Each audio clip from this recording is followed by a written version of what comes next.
So thank you so much for letting us talk today. We're really interested in all the stuff that's been talked about at the conference, and really pleased to be able to talk about a project we've been doing at Nottingham, looking at the experiences of our male psychology students. So this is some work that I've been doing along with Eden. I'm a lecturer in the department, and Eden's a teaching associate, and also in collaboration with Lewis, who I hope is still there, who's one of our psychology students who's just going into third year. So I'm going to start talking, but then I'll pass over to Eden in the middle, and Lewis is going to give us a bit of insight into the kind of ideas we've had to help support our students towards the end. Could you jump onto the next slide, please, Eden? So I'm aware that a number of people are from psychology backgrounds. This is something you're probably very aware of, but for other people who might not be familiar with it, we've got quite a important sex imbalance in psychology. So historically, lots of our psychology figures are male. If you've ever tried to teach a history of psychology class, then you find that there's a lot of male key figures coming up. But actually, there's been a lot of work to kind of encourage more women into STEM, which is fantastic. But in psychology, we've now gone quite far the other way. So you can see in the graph on the side, these are the percentage of females accepted based on UCAS figures a few years ago. And you can see psychology is really far at the top, just underneath nursing. So we've got about 80% of our undergraduate students are female, similar to English and fine art. So we've got a very strong imbalance towards a lot of female students. This is 80% across all universities, 84% across Russell Group institutions. And Eden, if you could just press the next one, thank you. And you can see this is quite a long-standing trend. So these are data from 2011, 2020, but nothing much has changed in the past few years. And you can see that this kind of level of female representation or overrepresentation on the course has lasted and stayed pretty stable across those years. So this is something we think is important to explore and to understand what feelings might be like amongst our male students who are choosing to take this degree programme. Next slide, please. So there's important implications of this imbalance. So this imbalance isn't just in the undergraduate population, it actually plays out into psychology professions. So we find that there's a large overrepresentation of females in things like clinical psychology, educational psychology. We also know that gender-based teams in general work more effectively in the workplace. So this is something we want to bear in mind. The psychology professions is really important because these things like clinical psychology and educational psychology are supposed to be supporting a diverse group of people. And we can see that that's really not the case if we've got this big overrepresentation of females. If we bring it back down to the kind of setting we're looking at in higher education, we also see imbalances there and the kind of implications it can have. So we sometimes find an awarding gap. Particularly, we sometimes find that our male undergraduate students get fewer first class marks than our female students. And we're really aware that being part of a minority on this course probably has an influence on the student voice that we hear as staff, and the partners that we work with are predominantly female. We've done a lot of work in psychology recently on diversifying the curriculum, so trying to really show where we've got female figures and researchers in our lectures. And we're starting to wonder whether that might actually have a different effect and maybe an adverse effect on our male students who are studying on the programme. So there's been a number of reasons put forward for this imbalance in psychology. There's some argument that stereotypical views of psychology as a kind of feminine subject in a similar sort of way to nursing might be. So it's associated with ideas of helping and caring, which are stereotypically and traditionally considered to be more kind of feminine traits, I guess. And on the other side, there's this kind of argument that boys do science. So these kind of sciences more like physics and maths and biology are stereotypically associated with more masculine traits. They're associated more with career advancement and power. And there's a kind of idea that students might choose the subjects that they study with what they think they stereotypically fit with. There's also some indication that A-level teachers, we get this gender imbalance again. So A-level teachers in psychology are predominantly female, and that possibly where they have some choice over the curriculum coverage, they are choosing the more stereotypically feminine side of psychology, things like social psychology, developmental, the counselling and therapeutic side, which is maybe skewing the sort of impression that we give of psychology and what it involves and narrowing that field down a bit. So I know that most people in here will be very familiar with belonging, given the nature of the session, but just to sort of couch what we're talking about in this idea of belonging and the related notion of mattering in higher education, we're taking belonging in this context to relate to subjective feelings amongst students of their connection and integration within their course.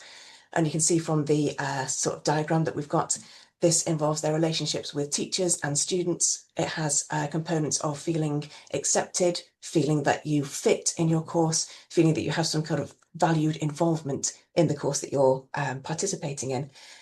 And this is really important because it's associated with a whole lot of positive outcomes. So successful transitions into higher education in the first place, persistence and continuation and graduation rates, and also academic performance are all related to a strong sense of belonging. And it also supports good mental health and well-being. And we've seen in some research that students who don't feel like they belong are at a higher risk of discontinuing their studies. So it's something that we're really concerned about if our male students are in that sort of situation. Now, interestingly, although we've got this really long-standing imbalance in psychology, it's very well known. I think students are aware of it when they come into the course. It's very apparent to lecturers and anybody looking at the course. There's not a huge amount of research into this imbalance actually in psychology. So we've taken some of our insights from courses like nursing, where this has been researched a lot more. And indeed, male nursing students do report a reduced sense of belonging. In particular, in some research, male nursing students said that their learning environments and the sort of communication that was used was very much developed for and by women and didn't suit them quite so well. And some felt that maybe staff and other students held attitudes that perpetuated this gender bias and discrimination within their course. So we were interested to see if any of that kind of feeling was coming out amongst our psychology students as well. So what we wanted to look at essentially was this really broad question of what is the experience like of our male psychology students in psychology? Do they feel any barriers or advantages through being male? And we wanted to use those findings to inform the practice that we carry through. So I carried out a small, very small scale study. This was in 2020, just at the start of COVID. So semi-structured Teams interviews, asking students about their perceptions of psychology, experience of studying psychology, and their suggestions for improvements that could be made. It was a very small sample size. We spoke to 4 male students or recent graduates. And I think Jamie mentioned this the other day in his collaboration Inclusivity Cafe. We found the recruitment, getting to talk to male students, was incredibly difficult. And I mentioned that just because it comes out, I think, in some of our findings. So interestingly, the students we talked to didn't seem to feel this lack of belonging in any kind of really strong way. Most of what they said was, no, my sex, my gender isn't important. I feel like a psychology student. This is absolutely fine, which is great. But when we kind of prompted them a bit further, they did say, I feel noticed on my course a lot more. I'm much more conspicuous. They mentioned really strong motivations for science as choosing psychology as a degree subject. And all of our participants spontaneously said, if I had to say something that made things different for me, it's that making friends is more difficult. And we sort of got the impression that they felt like they had lots of privilege in other way as male students. So maybe they weren't coming forward to talk to us because they didn't feel like they were worthy of any support. And they said, making friends is hard, but that's really on me. I just need to do that myself. So quite interesting findings to do with friendship that come out in some of Eden's later work as well. And here, just a few quotes from the participants that we had relating to making friends. And they're sort of saying, I can make friends and be accepted on the course, but outside it doesn't perpetuate. This has knock-on effects for my connections and the kind of studying that I'm doing outside of my lectures. And in particular, they said, actually, in some ways, I feel like if I approach a girl or if a girl approaches me, there's some sort of romantic intention there that I do not want. And that was something we hadn't seen at all. We hadn't thought about before we spoke to these students. So it's really insightful information that we got from this. So I'll pass over to Eden now, who's done a slightly more in-depth bit of research on the same sort of area. Perfect. I love how I'm so sorry that there's suddenly loads of text on this slide. It's not as pretty as yours, Kate, but I thought I'd sort of cram it all in. So I conducted a similar piece of research exploring perceptions in male students, but I actually worked with my undergraduate students on this. It was an undergraduate piece of research, and found the recruitment slightly easier, purely because students were recruiting their own kind of peers. So they approached them, and this, that, and the other. So that I think the recruitment was slightly easier. And they did focus groups online and in person with 2 to 3 participants in each group. Overall, we had 12 participants, which was quite good considering how small the cohort is in psychology. And for each of the interviews, were all about an hour long. So it was nice, good quality data. And then the students actually did thematic analysis, but I've gone back over it and done an IPA because I feel like it's more appropriate for the explorer sort of experiences. So in this research, all of the students were male identifying. They were full-time undergraduate students, and they were currently students at the university. So they were first years, second years, and third years. Um, Obviously, all the sessions were recorded, transcribed verbatim. So I'm just going to go through what I found from the IPA, which is very interesting. It ties in with some of the stuff that Kate's mentioned in the introductions, and found some very surprising stuff. And also, there's a lot of overlap with the study that was done in 2020 in the COVID interviews as well. So the first thing that was kind of apparent from the data was Kate mentioned earlier about role models and females influencers early before prior to university, so A level. And actually, it was quite nice to hear that females had a positive impact on these students in regards to taking up psychology as a subject. So actually, what they reported is that before they did university A level, they had inspiration from their parents. So their mum already had a degree. The mum had experience in what psychology actually was, so had gave a more kind of informed description of what psychology actually entails. Their mums were therapists as well, which were quite influential. And some of the students actually said as well that even though the psychology teacher was female, that actually they were quite influential because they were describing psychology as a scientific topic that's very impactful on real world applications. So kind of sharing its scientific value. And actually, females had a very positive influence before, which could influence their kind of decision to do this A levels. This was really, really interesting in regards to sort of previous research that suggests that males might be more influential. So this is one of the things that came from the data. Another thing that came from the data was actually challenging this idea that psychology was a feminine topic. So even though they all were aware that it was a feminine topic or perceived as a feminine topic, they actually kind of reframed it as more of a versatile science that was applicable for all these different diverse real world applications. So sorry, these are the quotes underneath. And they kind of were aware but challenged it and actively challenged it and tried to reshape it into something that was a science. Or some of the students were also aware that they could go into therapy and they were intrigued and wanting to go into clinical psychology and educational. So there's like this active challenge of it's not just for women and it's not just about caring and therapy, but actually psychologists can be educational, they can be scientific subjects. And I think this quote in the bottom, so I'm going to have to move all your faces because you're all on the wrong side. This bottom right quote I think is really interesting because the researcher actually asked directly whether the high ratio of females in therapy and clinical psychology would deter them from doing this job. And they said, definitely not. It doesn't really bother me. I don't think it would deter me at all. I just don't really want to be a therapist. So actually, the awareness of feminization in psychology didn't influence their job choices either, which was quite an interesting theme.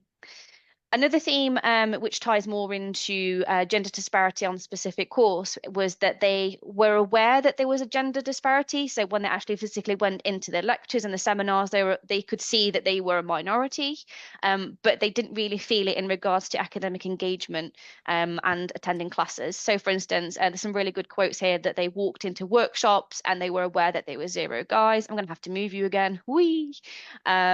Or they'd go into a seminar and they were aware that it was really girl heavy and they didn't know what to do, but they felt that they were lucky enough to know people, which I think is quite interesting. I'm gonna have to move you again, crikey. I don't know how to change this so you're not in the way. And one student actually said that it makes them feel good that they could talk to girls and it was quite helpful in terms of a career as well as being a minority. So they were aware that they were the minority, but it didn't seem to have an impact per se on their academic engagement or performance. However, in the last theme, in theme 4, the only real barrier that seemed to be apparent among this within the data is their fear of being judged by their peers. So there was some quite interesting quotes that from the data here. So I think Kate did touch on this a little bit about how they feel among their peers and the romantic element of this. So one of the things that what I also found in my research is things that they didn't want to seem like a creep is an interesting term because creep is quite a strong word actually. Or they didn't want to sit next to a girl because they felt like the worst intentions seemed to come to mind. They were worried about sitting next to them because whether they didn't know if the student wanted them there or not. Um, oops, so I'm trying to move the screen again. And obviously in the last quote here, we've got that they in their first lecture they wanted to sit next to a guy because they didn't want to cause any judgment or they didn't want to be judged. And actually, further on from this quote, they actually said, if there's no guy there, I'd rather sit on my own because they were that scared of being judged by their peers that they'd rather sit on their own and not engage with other peers because they didn't want they'd rather that than be sat with the girls. So that was the only real barrier really, was these kind of social challenges that these participants seem to be facing actually within the workshops and in the seminars and lectures as well. So overall, it appears that males don't really have any academic issues with being the minority. They acknowledge that there is sort of a gender gap, but it doesn't really seem to have an influence on the choices of doing psychology or their sense of belonging. We can see that female role models appear to have a very good influence actually on these male students prior to university. And also, there's like this active challenge that psychology isn't just a feminine topic for females that go into female careers, but actually it's a scientific degree that can entail all these different skills and whatnot. But the main challenge that it seemed to face is this misjudgment by peers, and it's not a systematic exclusion, but they can overcome this by actually making friends on the course. So some of the participants said, "Well, I actually was lucky enough to make friends," and it seems to be something that they see as not like it's like an advantage thing that they've made friends. However, I've not put the quotes on here. They did find it difficult to do this purely because they either sat on their own or didn't really want to speak to females. There's a bit of crisscross there. So that's kind of the overall themes, and there's a lot of overlap between the prior study. So I'm going to move over to I think is it Lewis or is it Kate? Are you discussing this slide? Sorry, you muted, Kate. Thank you. I'll go No worries. quickly because I want to give Lewis time to talk about his. Yeah, it's the prime time pressure. Go on. So this is just unsurprisingly, there's a huge amount of benefits associated with making friends. So this theme of friendship seemed to come up very strongly. And that was the focus of the work that Lewis then went to do over the summer. So I'll let him talk a little bit more about that. If you can do the next slide. Mhm. Yeah, so I was obviously a third year student at University of Nottingham, and I know we sort of spoke before about like A-level female teachers being the majority, but my A-level teacher was male, and my class was actually split quite evenly. So I didn't really think of a gender disparity when I was coming to university because my own experience was it was pretty equal. Um, but when I started at the university, I did sort of feel some of these things that we found in these meta-analysis that I felt like there was more attention on me because I was one of the like 20 males in a cohort of about 250. So I again felt quite intimidated by doing anything associated with psychology because especially like psychology society, the whole committee was girls and there was a lot of other girls that it's the same sort of thing that Eden mentioned that I didn't want to come across weird or strange and then just have this when I've just come to a place that I don't know anyone. So I felt really drawn to do this project when it was advertised by the university because I felt that I could give a unique perspective based on the things that I'd gone through while being at the university in my few years. So I came back over summer and I worked with Kate and basically just did a lot of literature searching on things like subjects such as nursing or the few studies I could find in psychology that had looked at this. And then it's sort of thinking, well, Kate and Eden have done this great research, but what are we like actually going to do about it and what are we going to Mm. implement in our university? So if it can do the next slide. Um, so yeah, there was a study at the University of Leeds that basically did a very similar thing where they spoke to a few males, again, report. These sort of quotes that we got from the males were what I sort of based my recommendations on. The interaction, small focus interactions leading to connections, I thought was really big because of things like seminars or tutorials that I think are probably a good place to make friends because you are sort of forced to work with these people, whereas in a lecture where you're just listening to a lecture, you're not really supposed to do that. Um, so they have increased the males in the tutor group to 3 instead of 1. And I think that was something that we sort of looked at our university as well, which will come up on the next slide. And there was also the Anderson study, Oh, which looked at nursing and found similar sort of imbalances and talked about what the males had experienced on nursing as well, with obviously you saw on the stats before it being a very similar sort of issue. And the general research I found was that a lot of the initiatives are focused in Freshers Week, and it's sort of like if you don't make friends in Freshers Week, you're not in a good position. So we thought we'd like to spread something out throughout the year as well, which gives more opportunities. So if it goes on to the next slide.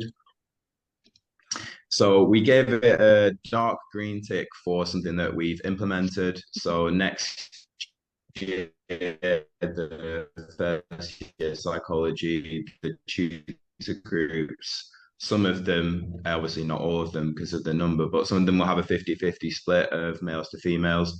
So we're hoping that as long as it's not just like one back in the same position on their own, that if people drop out, then there's still a lot of room for interaction like that. And with the Movember events is like a lighter green tick because it's something that we're currently working on implementing. But that was another thing that we sort of wanted to spread out across the year. That you've got your Freshers Week, few months obviously after that, and then when we start Movember, again, we're working on highlighting sort of male alumni from our university, what they've gone on to do with their degree.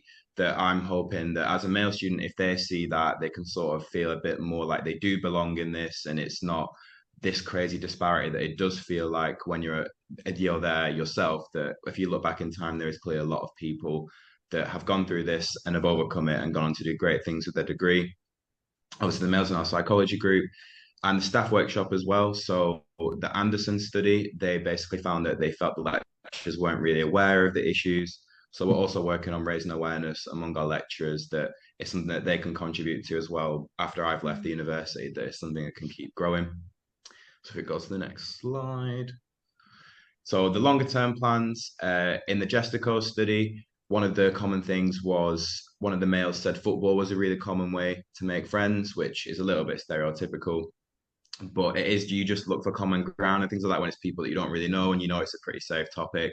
So psychology had a football team in my first year and it folded because there wasn't enough males or someone to hand over to for next year, which I thought was a real shame. So we're sort of looking at in the future if that's something that we could reestablish because it's such a good way to make friends on your course and people with similar interests. And obviously, it's a little bit of a stereotypical thing. So we plan to open it to all abilities. So it's not cutting out a certain group of males that just want to make friends that maybe have an interest in football but don't play. So we want to try and make it as open to everyone as possible.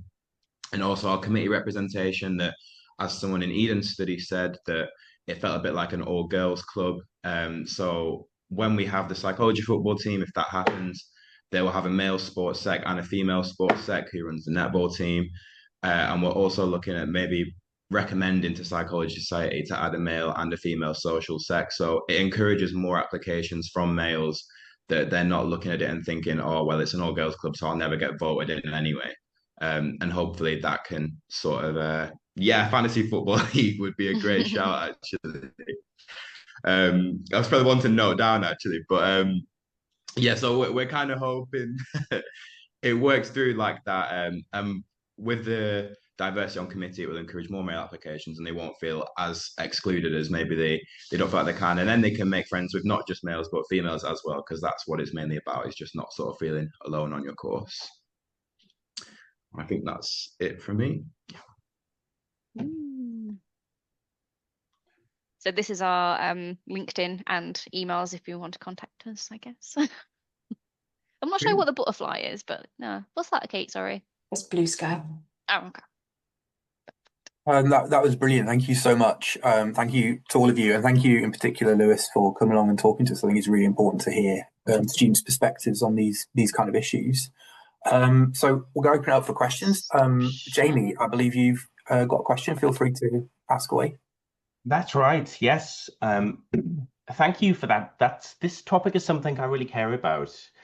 And so I've always operated under the assumption that the difference in males and females in psychology is down to, I don't know whether anybody saw a landmark meta-analysis in 2009 that showed that men tend to be interested in studying things and women tend to be interested in studying people. And that had a big effect size. So I always thought going into psychology that that's what the gender difference was. But I'm now a lot more concerned about this because fewer men go to university compared to women, and gender award gaps are opening up in universities. And this is now recognized by the Department of Education.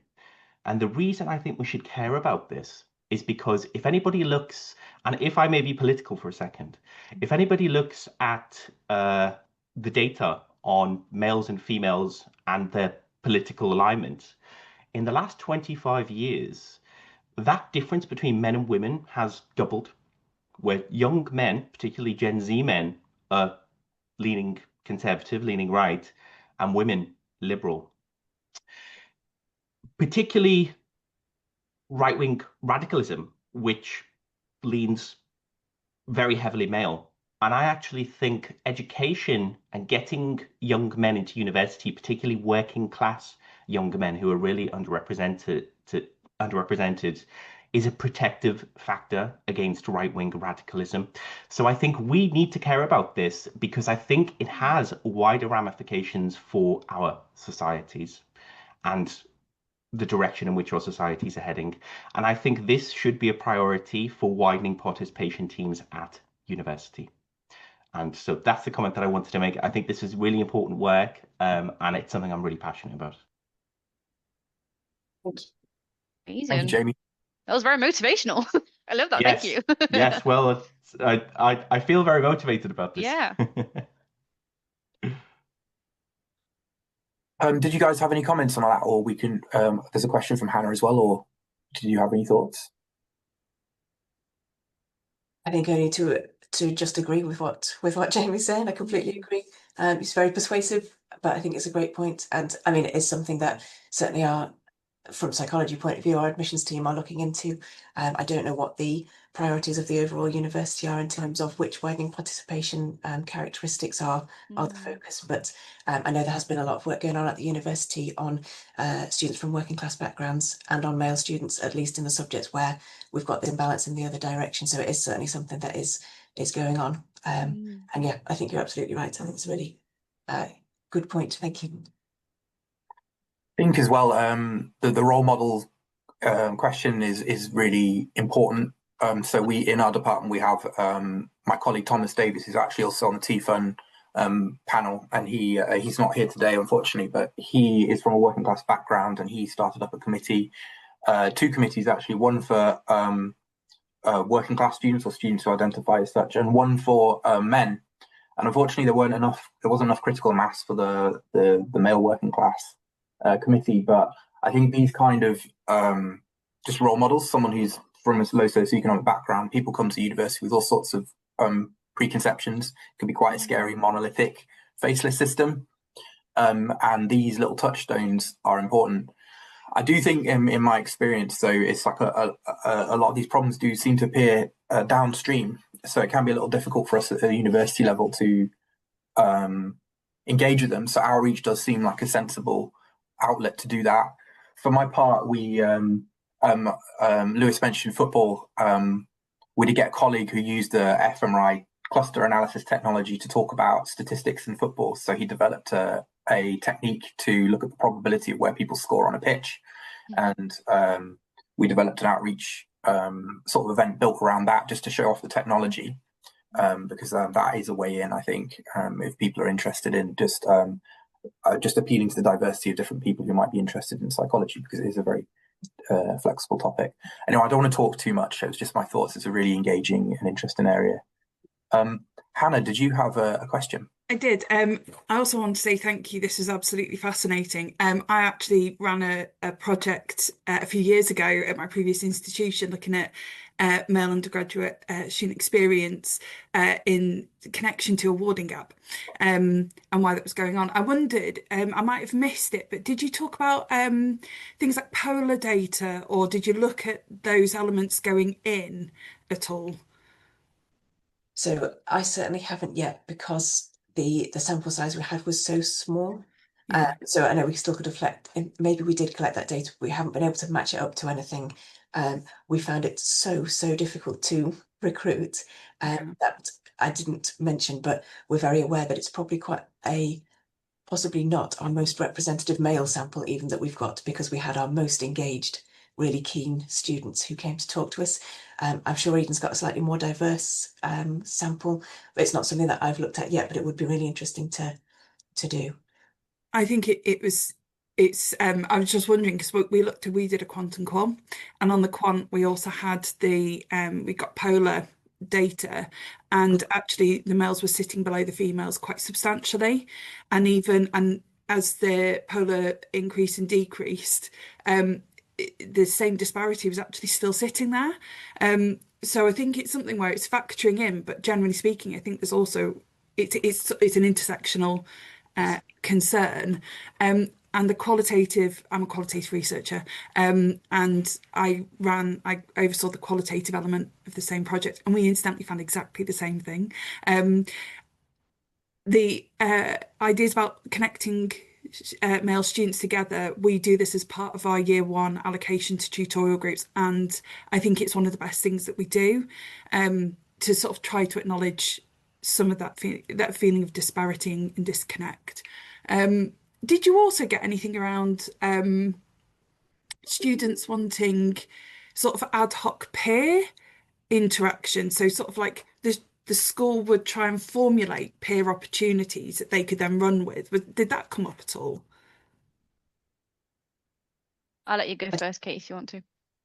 So I think the sort of feeling that I got from, and it was a very small group of students quite a while ago in a weird time, the feeling I got was that they didn't really want these kind of events put on for, you're a male student, come and have some pizza together because you're a group of male students. And I think Lewis has said exactly this as well. So Lewis's suggestions, which are fed really strongly into the plans we've got, was actually it's much better if there's a common purpose in the first place, which isn't you're all males to go and talk together, but actually it is football, or it is a kind of career path, or it's something like that. So based on Lewis's idea, that's what we're going to try, a bit more of a purpose that links people.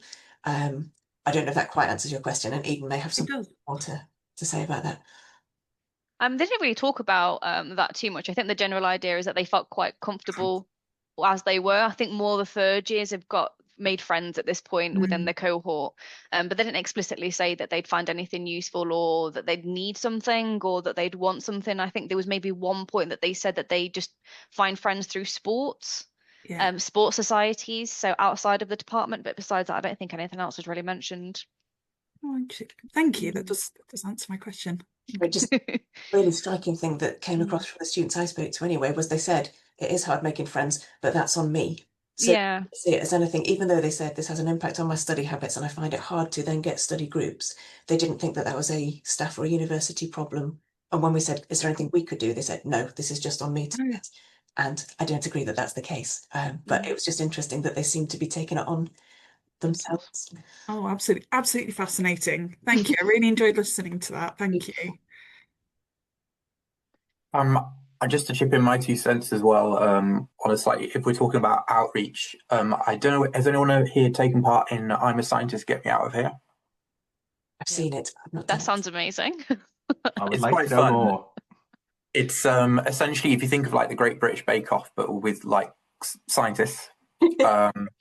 But it's a really good platform for reaching quite a large amount of schools. So it's all done online, and essentially in the first week you have the equivalent of like a little social media page explaining about your research and what you do, and you answer live chat sessions with kids. So it rotates through different schools across the country, and after the first week of answering questions, the students vote each day the following day for their favourites until there's only one scientist left, and then you get a mug Should you be? Well, no, everyone gets a mug, but you also get a mug and certificate if you get to the last round.